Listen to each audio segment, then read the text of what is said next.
सब चीज में धर्म को घसीटना नहीं चाहिए। अब हिंदू धर्म मैं बार बार क्या कहता हूं कि मैं एक बात को सुन रहा हूं, हिंदू धर्म। मैं उस डिबेट में भी नहीं जाना चाहता हूं। हमारे यहाँ बहुत से पढ़े लिखे साथी हैं और मैं समझता हूं संस्कृत और वेद को उधर पढ़ने वाले लोग ज्यादा हैं बनिस्बत हमसे। लेकिन हमने तो कहीं वेद में, एक भी वेद में कहीं जाकर के हिंदू शब्द नहीं देखा है।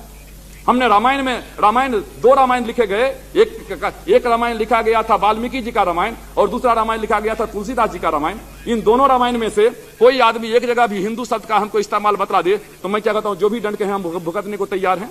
उपनिषद में कहीं बतला दीजिए, गीता में कहीं बतला दीजिए, महाभारत में कहीं शब्द बतला दीजिए। ये रहने का एक ढंग है, कैसे हम रहें। सहनशीलता की आपने बात कही, लेकिन हर चीज में हिंदुत्व। जब हिंदू ही नहीं है तो हिंदुत्व कहां है? ये सबको मालूम है। हम लोग बचपन में पढ़ते थे 9वीं क्लास में कि भाई वहां से विदेशी लोग आए थे, वो सिंधु को हिंदू बोलते थे, वहां से हिंदू शब्द की उत्पत्ति हुई। इस तरीके से आस्था के साथ खिलवाड़ करने का उन्होंने कार्य किया, महादेव की तस्वीर को जिस तरीके से लहराने का काम किया, ये कतई इन सब चीज़ों को बर्दाश्त नहीं किया जा सकता। जिनके प्रति अपनी आस्था दिखा रहे थे उन्हीं लोगों ने ही नकार दिया कि भैया ये मुद्रा इस धर्म से जुड़ी हुई नहीं होती है। कई धर्म गुरुओं ने उसका खंडन किया।